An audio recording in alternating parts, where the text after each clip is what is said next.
These are the answers to the AP Chemistry packet on topics 4.7 to 4.9. This is MCQ Practice, which means these are multiple choice questions for you to practice so you can prepare for the AP Chemistry exam. In the video description area, there is a link to the packet that accompanies this video. Now let's take a look at our first multiple choice question. Question 1 asks, which of the following is true about the reaction represented by the equation shown above? Taking a look at the four choices in question 1, we can see that first we have to decide if this reaction should be classified as a redox reaction, or if this reaction should be classified as a Bronsted-Lowry acid-base reaction.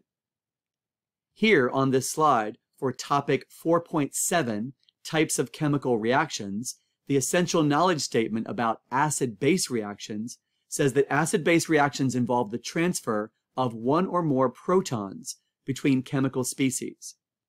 So if we look at the details of this chemical equation, we can see that in this reaction, protons, or H+ ions, are not transferred from one species to another.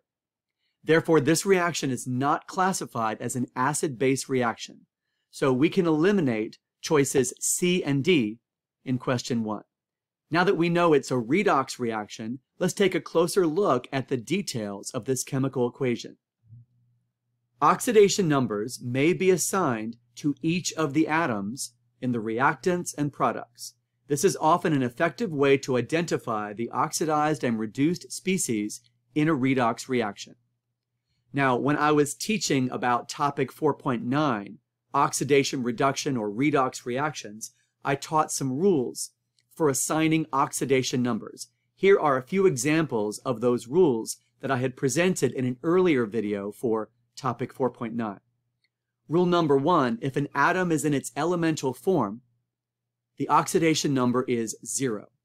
Another rule says that the oxidation number of a monoatomic ion is the charge on that ion. When it comes to the oxidation number of hydrogen, it is usually +1 when hydrogen is bonded to nonmetals. When it comes to the oxidation number of oxygen, it is usually -2 in most ionic and molecular compounds.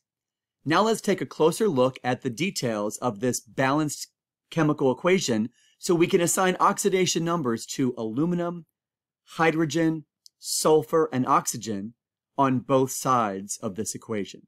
So starting with aluminum on the left, it is in the form of an element, so it has an oxidation number of 0.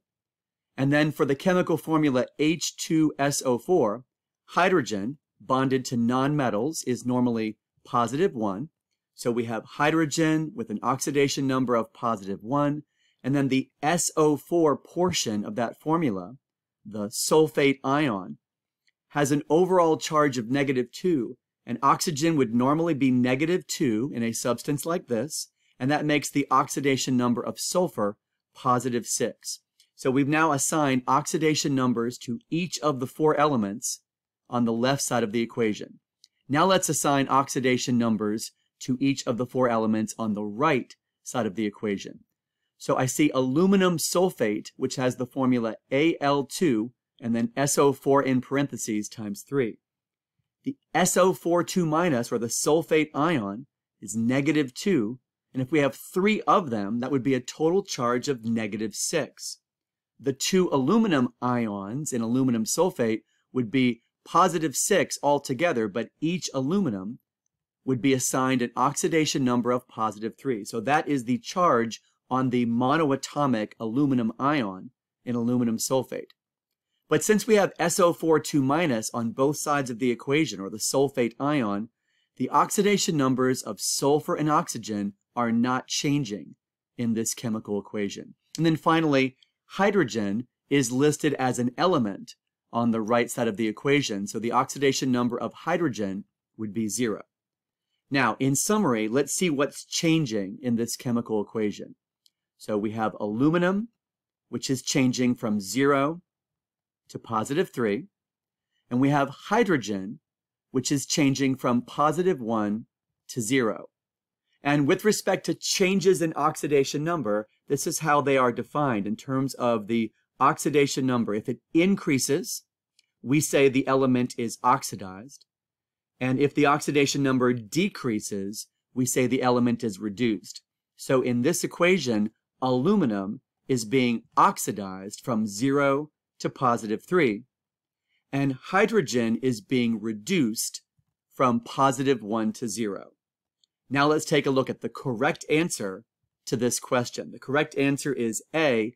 It is a redox reaction because aluminum is oxidized and hydrogen is reduced. So the correct answer to question 1 is A. Now let's take a look at question 2. Question 2 says, which of the following represents an acid-base reaction? Remember that an acid-base reaction involves the transfer of one or more protons between chemical species. Let's start with the reactions that are featured in choices A and B.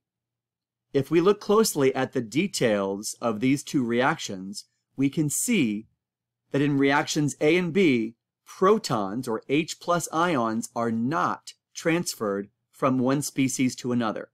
Therefore, these reactions are not classified as acid-base reactions. So we can eliminate choices A and B. Now let's take a look at the reaction that is featured in choice D. In reaction D, protons or H+ ions are not transferred from one species to another. Therefore, this reaction is not classified as an acid-base reaction, so we can eliminate choice D. So why is the correct answer to question 2 choice C? Here is a particle diagram for NH3, and here is a particle diagram for HCl. Now take a look at how these reactants are transformed into the product NH4Cl in this reaction. A proton or an H+ ion is transferred from the HCl, which behaves as an acid, to the NH3, which behaves as a base. And so we get NH4+ and Cl- or ammonium chloride as a product. So the reaction in choice C shows that a proton or an H+ ion is transferred from the HCl to the NH3. Therefore, this reaction is classified as an acid-base reaction. The correct answer to question 2 is choice C. Now, let's take a look at question 3. Question 3 says, a student combines a solution of calcium chloride, CaCl2, with an excess amount of aqueous sodium carbonate, Na2CO3. A solid precipitate is formed. The student collects the solid by filtration, rinses the solid with small amounts of distilled water, and dries the solid.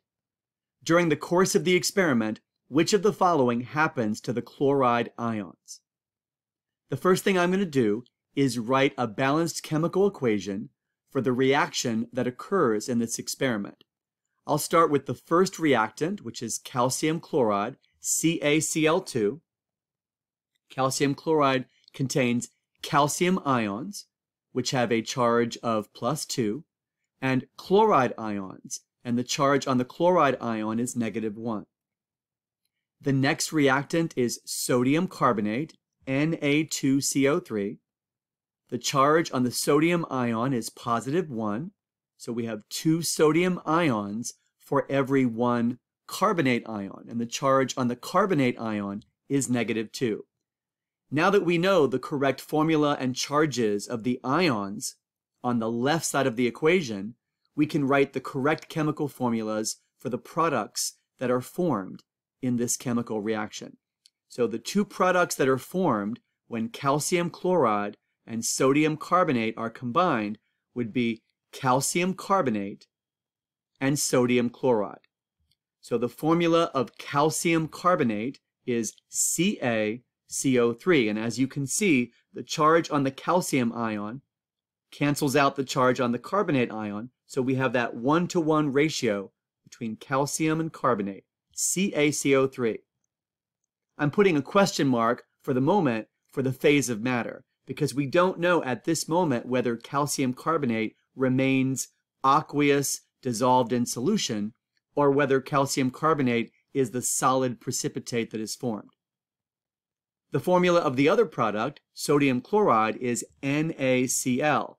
Again, you can see how the charge on sodium and the charge on chloride cancel each other out. The chemical formula of sodium chloride is NaCl. Again, a question mark until we decide which of the products is the precipitate and which of the products remains aqueous or soluble in the solution. Now, to balance the overall equation, I do need to put a 2 in front of the NaCl on the right side of the equation because I need 2 sodiums and 2 chlorides on the right. Now, you may remember in an earlier video with topic 4.2, net ionic equations, I taught you the soluble SNAP ions, where SNAP is an acronym for sodium, nitrate, ammonium, and potassium. So if an ionic compound contains one of these 4 soluble ions, then that compound will remain dissolved in aqueous solution. So the sodium chloride does contain one of the soluble SNAP ions. That means that NaCl remains aqueous and dissolved in the solution, and the identity of our solid precipitate in this experiment is calcium carbonate. Now, here we have a beaker that contains a solution of calcium chloride. An excess amount of aqueous sodium carbonate is added, and a solid precipitate is formed. So I'm showing the formation of that solid calcium carbonate at the bottom of the beaker. The student collects the solid by filtration. So that means that this mixture is poured through a filtration apparatus, and the solid calcium carbonate would be collected on the filter paper, and then what passes through the filter paper is called the filtrate. The filtrate would contain sodium ions, chloride ions, and even some excess carbonate ions because excess sodium carbonate is added. Now let's take a closer look at the question that was being asked in question 3. It said, during the course of the experiment, which of the following happens to the chloride ions? Because the chloride ions remain dissolved in aqueous solution, then the chloride ions are present in the filtrate. So the correct answer to question 3 is choice B. The chloride ions remain dissolved in the filtrate solution. Now let's take a look at question 4. Question 4 says, which of the following represents a redox reaction in which oxygen atoms are reduced? Remember, with respect to changes in oxidation number, if the oxidation number of an element increases, we say the element is oxidized. And if the oxidation number of an element decreases, we say the element is reduced. Now, with respect to the general rules for assigning the oxidation number to oxygen, it says the oxidation number of oxygen is usually -2 in most ionic and molecular compounds. Now, there are 2 important exceptions to this rule, but I'll talk about the exceptions later. Let's take a look at the reaction represented by the equation in choice B. We have on the left CaCO3, and on the right we have CaO and CO2. None of those compounds represent any special exceptions to the general rule. So the oxidation number of oxygen would be assigned as -2 on both the left and the right side of that equation. Since the oxidation number of oxygen is not changing in the equation in choice B, we can eliminate choice B. Now let's take a look at the reaction represented by the equation in choice D. We have P4O10 and H2O on the left, and we have H3PO4 on the right. Again, none of the compounds that are listed in the chemical equation in choice D represent any special exceptions to the rule, so we can assign an oxidation number of -2 to oxygen on both the left and the right sides of that equation. And since the oxidation number of oxygen is not changing, we can eliminate choice D. Now let's focus on the reaction represented by the equation in choice C. I see a compound, KClO3, on the left, but I see an element, O2, on the right. And so if you have an atom in its elemental form, the oxidation number is 0. So what's happening in the equation in choice C is that we have an oxidation number of -2 on the left, and we have an oxidation number of 0 on the right. So the oxidation number of O is changing, but it's changing from -2 to 0.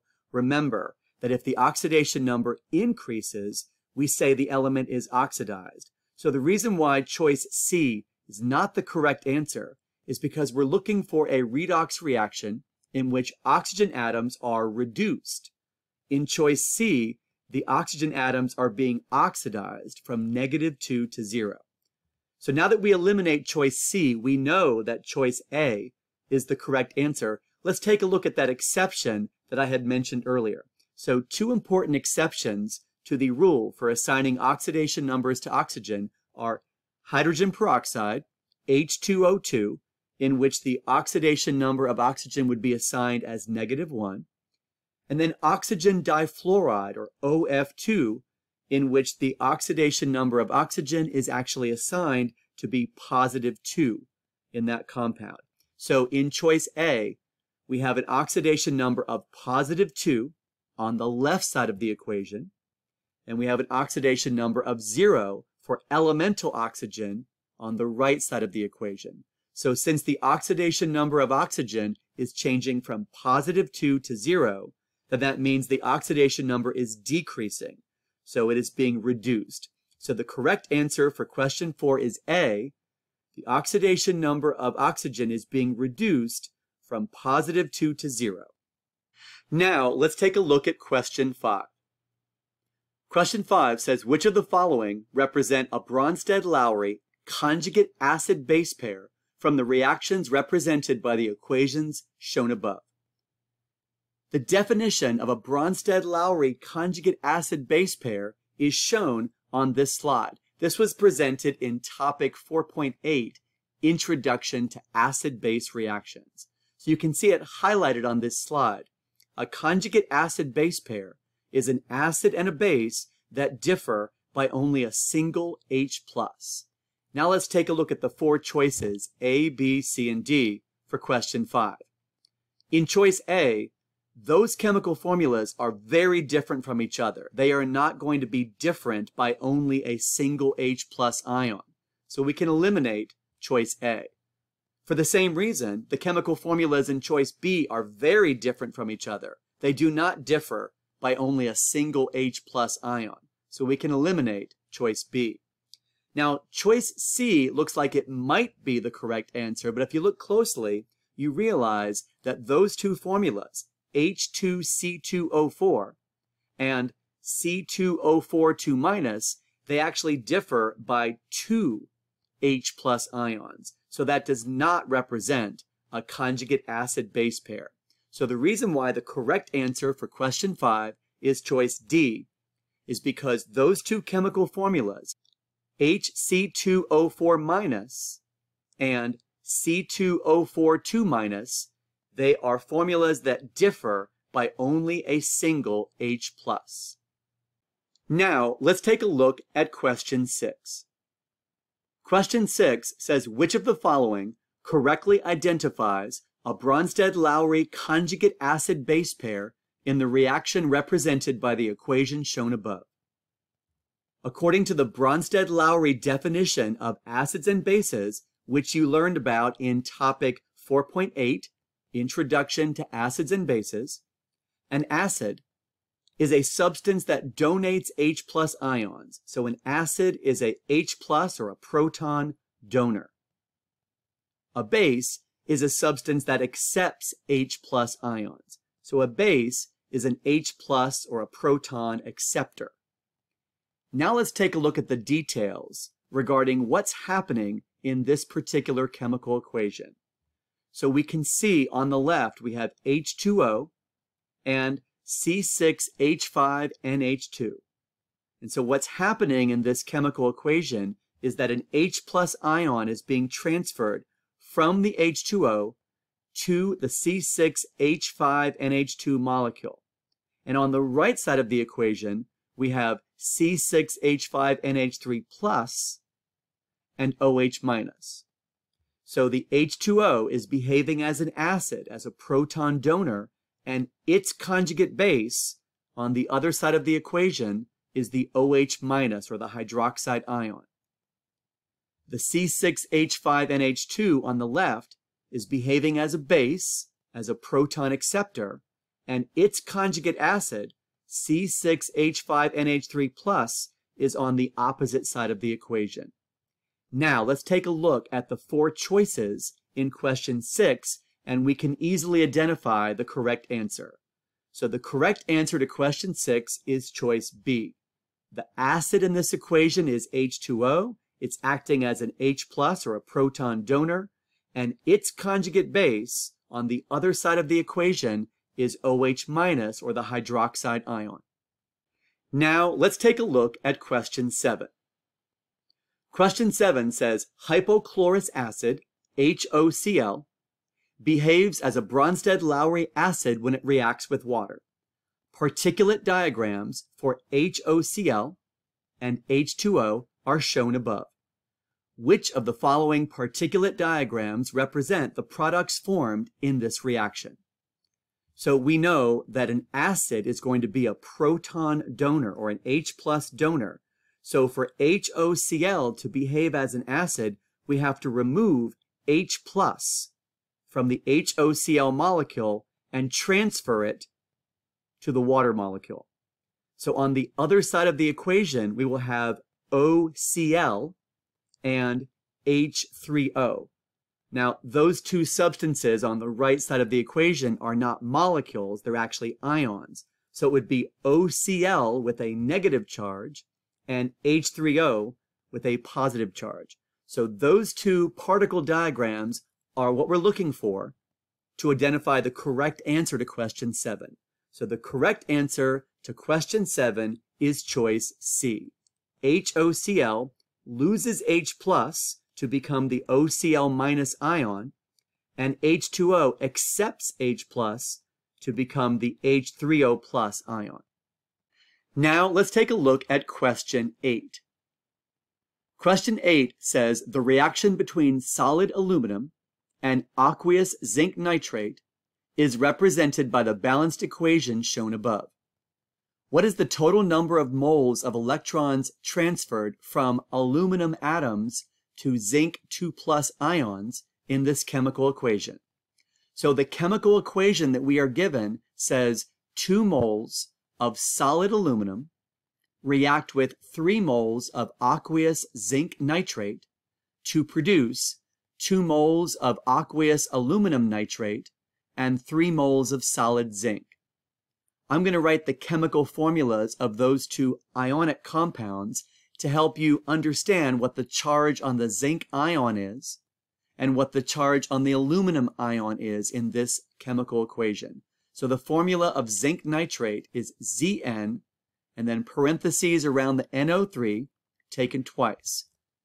The formula of nitrate is NO3 with a charge of -1. So if we have 2 nitrate ions for every 1 zinc ion, the charge on the zinc ion is +2. And the formula of aluminum nitrate, it's Al, and then parentheses around the NO3 taken 3 times. So if I have 3 nitrate ions and each nitrate ion is worth -1, the charge on the aluminum ion is +3. So 2 moles of solid aluminum react with 3 moles of aqueous zinc nitrate. Soluble ionic compounds dissociate into separate ions in aqueous solution. So I have 2 moles of solid aluminum, I have 3 aqueous zinc ions, and 6 aqueous nitrate ions on the left side of the equation. On the right side of the equation, I have 2 moles of aqueous aluminum nitrate and 3 moles of solid zinc. So on the right side of the equation, I have 2 moles of aqueous aluminum 3 plus ions and 6 moles of aqueous nitrate ions and then 3 moles of solid zinc. Hopefully you can see that I've got spectator ions that I can cross off on both sides of the equation. So I see 6 nitrate ions on the left and 6 nitrate ions on the right. So now here is my net ionic equation. 2 moles of solid aluminum react with 3 moles of aqueous zinc 2+ ions to produce 2 moles of aqueous aluminum 3+ ions and 3 moles of solid zinc. So now what I'm going to do with this net ionic equation is to try to come up with the 2 half reactions that would be combined together to produce this overall net ionic equation. So one of the half reactions involves the transformation from solid aluminum to aqueous aluminum 3+ ions. The other half reaction involves the transformation of aqueous zinc ions to solid zinc. And you can see I'm keeping the coefficients of 2 in front of the aluminum and 3 in front of the zinc. Now the only thing that's missing from these 2 half reactions are the electrons. So to balance the overall charge, I have to put 6 electrons on the right side of the equation for the aluminum reaction. That would be aluminum losing electrons, aluminum's being oxidized. And then I have to put 6 electrons on the left side of the other half reaction where zinc is being reduced.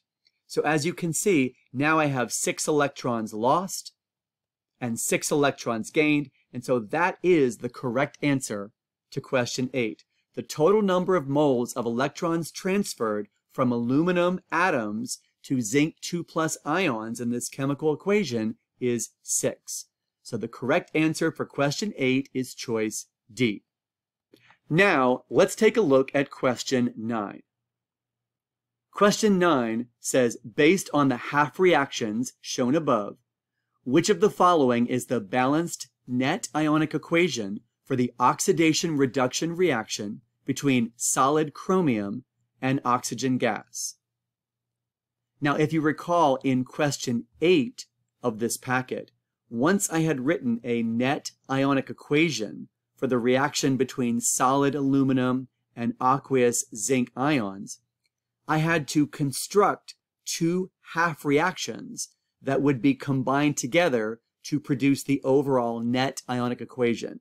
But here, in question 9, we are given 2 half reactions, and we have to combine these 2 half reactions together to produce an overall balanced net ionic equation. So let's start with the first half reaction. It involves 3 electrons on the right, and then the second half reaction involves 4 electrons on the left. I'd like to get those electrons to cancel out on opposite sides of the equation, and the least common multiple of 3 and 4 is the number 12. So I'm going to get 12 electrons on the right by multiplying that first half reaction by 4.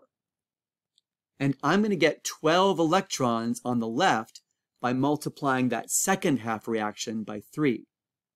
The reason why I'm doing this is because when you add 2 half reactions together, the electrons are canceled out on both sides. So in this example that you can see on this slide, where we have an oxidation half reaction involving magnesium, there's 2 electrons on the right, and then we have a reduction half reaction involving oxygen, there's 4 electrons on the left.